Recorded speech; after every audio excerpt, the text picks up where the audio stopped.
Hello and welcome back to another reaction. In this occasion, Avatar: The Last Airbender Season 3 Episode 20. Yes, we are so close to the season finale. Well, not the season finale, the finale of the entire series, which is terrifying but fascinating at the same time. I want to know how how this existential problem, this spiritual crisis, I think it's better put as of Aang is going to be resolved. Because again, so far what I have seen of the series is that they know what they are doing. They know what they are supposed to be doing, and I have a lot of faith in the show writers, in everybody that is involved or was involved with this series.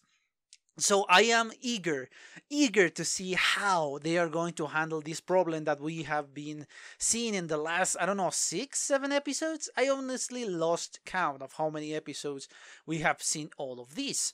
And I love the fact that, yes, they are together in a spiritual sense, and I mean the main group is together in a spiritual sense. But obviously there are things that Aang need to take care of by himself, and obviously how they distribute the strategy among them, how they are going to handle the rest of their duties, how they are going to literally save the world. Because this is not just a question of defeating a nation, this is a question of restoring balance and restoring the world as it should be. Not just Fire Nation, not just the dominant force being the Fire Nation, but actually restore the balance.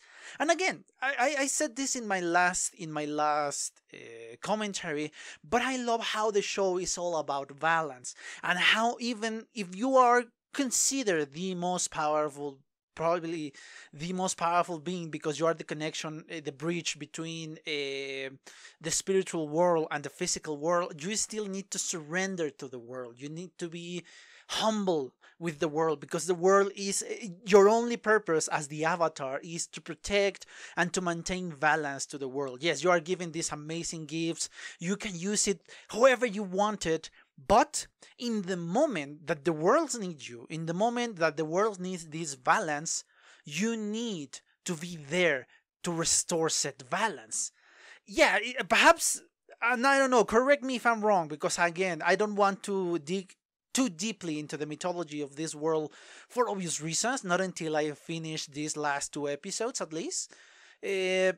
But this is, if not the biggest, one of the biggest crises that an Avatar has to handle. Again, I'm not sure about this because my information only comes from what the show gave us, which is a lot. But again, the mythology is so vast that we could read an entire book, and perhaps that will not be enough for the mythology of this world. So I am asking you this, guys, if this is actually the biggest crisis that an Avatar has to handle. I don't know. Again, if it's not a spoiler, please let me know. If not, just hold your thought for a little bit until I finish watching the episode 21, and yeah, you can tell me, because yeah, the show will be over.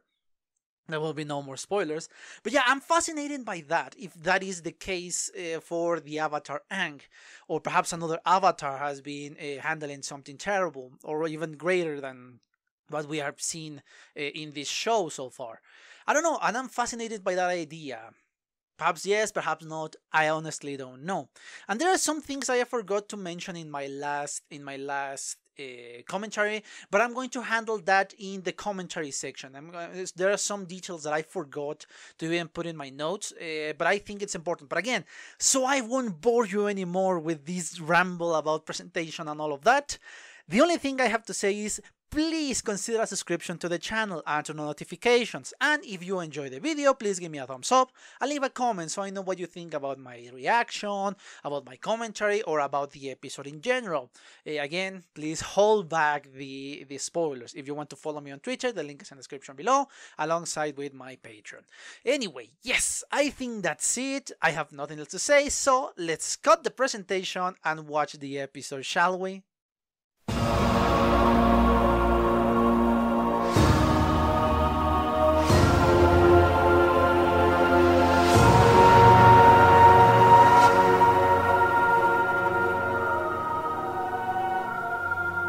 Okay, I'm back. I just watched a second time the 20th episode of the series, and yes, there was a lot of things going on in a case of everything that was set into motion in the last episode. Now is really into motion. Now is moving ahead, is moving the plot forward.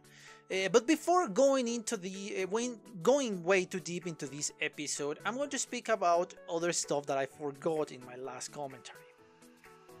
Something I have noticed from last time is kind of how the progression of the troubles of the previous avatars. Previous, and I mean in the last 4 previous avatars, just before Aang. The first avatar, obviously the air nomad, I don't remember her name. She is kind of trouble-free, or at least nobody in the show mentioned what troubles or what problems this air nomad avatar confronted. We don't have much information about her, and we don't know much, at least from the show, from the perspective of the show, we don't know much about her. I don't know, obviously, if you dig way too deeply into the mythology, perhaps we know that, yeah, this is another problem, or there is another problem with this avatar. I don't know. Then, of course, we move forward to Avatar, the Water Tribe. I think it was Imu. I don't remember his name either. We got that avatar, and again, his major problem is more of a private problem, a more him and another spirit that steal the face of his lover. So yes, we got from no trouble, from no conflict, to a conflict in a personal matter, let's say. It's more personal, it's more close mind, it's more for him and another 2 or 3 people that get involved into this problem. Then, of course, we got Avatar Kiyoshi. We know from the special that he has to deal with a rebellion against the Fire Lord, no, against the Earth King. She has to deal with both sides, from the lowest peasant to the king. She dealt with both sides of the trouble. Again, it's not a massive, it's again a moment of just inner conflict, which, as far as I can tell, again, I don't know a lot of mythology of this avatar or any other avatar, it's relatively small. It could be resolved in one day, it could be resolved in something else. It's not that complicated. So we have no problems, we have a personal problem, and we have another state problem. Then we go to Avatar Roku. Avatar Roku tried to avoid this full-on war. He knew about the plan, he tried to avoid it, but unfortunately he died in this giant eruption thanks to the Fire Lord that didn't rescue him in the end. And yeah, it was the start of the conflict. Again, a much bigger conflict. Yes, it was a start of an attack of a global scale. But again, it's just the start. It's not the same as the what we are seeing now. And that is another conflict. A lot higher, I think, than Avatar Kiyoshi. But again, not as big as what Aang has to do. Aang has to balance the entire world. It needs to save the world by making this balance. So I think, at least in the last in the last 4 avatars before Aang, the conflict has been escalating. And this is something I did not mention in my last commentary, something I completely and vehemently forgot about. I don't know why, but that was an idea that I have before, especially because we hear every single avatar, and they all understood that yes, you need to sometimes sacrifice yourself for the benefit of the entire world. And in this case, the spiritual tranquility of Aang's mind, or Aang's spirit to be more precise. And we got a giant lion turtle that give us something. I still have no idea what the hell is that. I have no idea what is going to come out of that. But my guess is has something to do with what we are going to see in the last episode, in the next episode. So yes, I am trying to understand what is going to happen in the next episode, but obviously that is not something I should do. I should concentrate on this one. Okay, now Moving on from the thing that I forgot about in the last commentary, I honestly have not much to say, or at least not a huge variety of topics to pick on. The episode is filled to the brim with flashy battlefields. Obviously, we understand the meaning behind said flashy battlefields. We know that they have a meaning, and obviously that gave them a little bit of more weight into them. But in the end of the day, it's just a battle. That is not the important. Yes, it's spectacular to see. Yes, it's entertaining to see, but we still need to see a background for said battlefields, for said fights. And yes, taking a little detour to My Hero Academia. This is something I have always said. There are not very flashy fights in My Hero Academia. Outside of All Might versus the first Nomu, the overcharged Nomu in the season 1. Outside of that, there is not much of an spectacle in a fight. It's not like, let's say, One Punch Man. It's not these amazing special effects, it's not amazing animation, it's not like that. But the My Hero Academia battles are very emotionally charged. That's what makes them good, that's what makes them amazing, because we have an emotional investment into said fights. If we just take away the choreography, you just give it this choreography to any other fight, and we don't emotionally charge this spectacle, is not going to be more than average. Okay, yeah, it's a cool fight, but I have seen better. But thanks to this emotional investment that we have in My Hero Academia, we have amazing fights. Again, not in the sense of spectacular choreography or amazing visual effects, which sometimes they have, but other shows have too, so that's the point. But because they are emotionally charged. This is the same with Avatar. Avatar has amazing fights, especially with these effects and the possibilities that we have of the firebending, waterbending, earthbending, airbending. Obviously, we are not going to see a lot of airbending because the only one left is Aang, but we kind of see the rest. But we are emotionally charged for these fights. We know what is at stake. We know the characters that are involved in here, and that's what makes them even better now, thanks to that build-up that we have in the previous 3 seasons or the previous seasons or whatever. But we are fascinated by this in an extra step.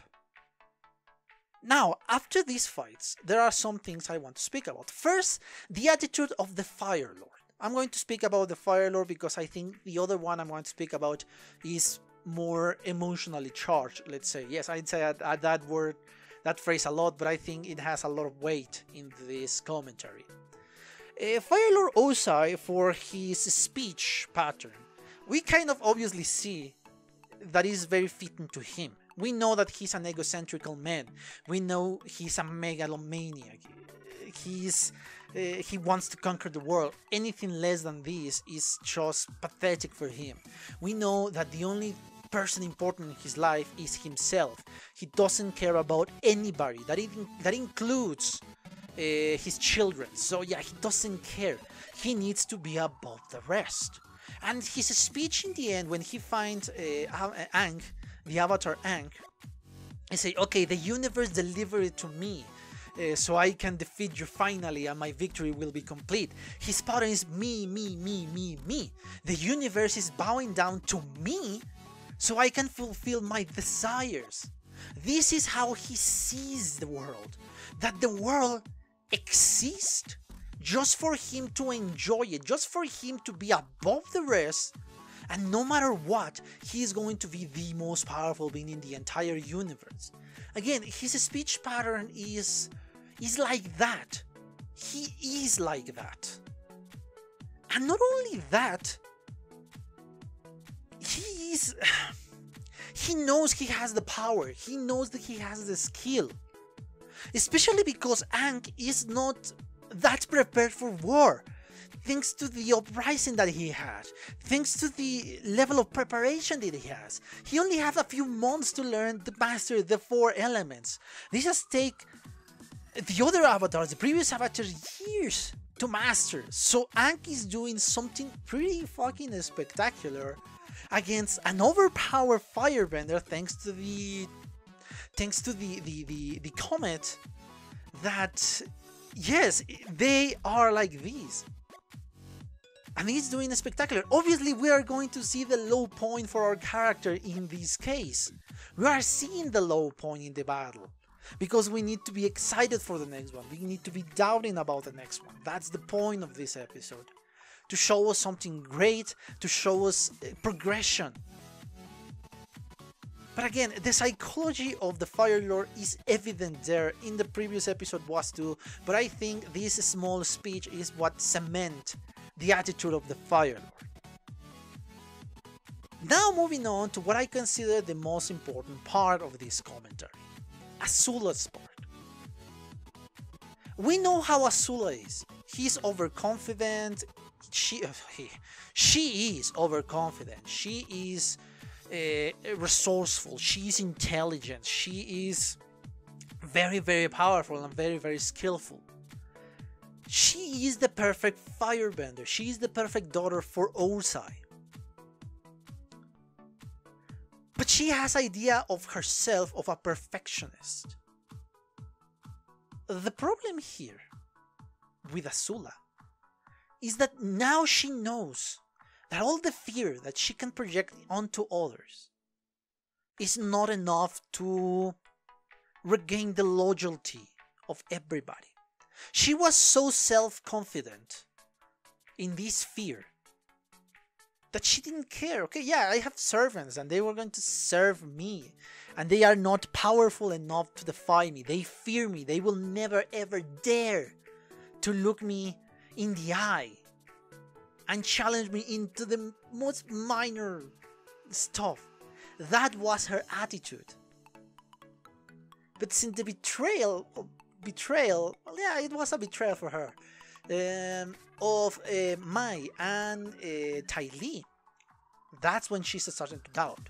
Because those were the closest persons to being friends of her.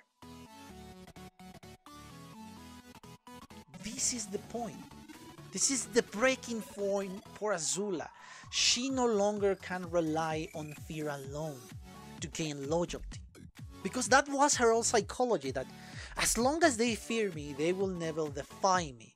They will never betray me. But she has been betrayed. And especially because they know just how powerful Azula really is. Ty Lee and Mei, they know that. But even with that knowledge, they betrayed her. And that's the point. This is when she's starting to break down. Her psychology is starting to break down because the world that she constructed is starting to crumble.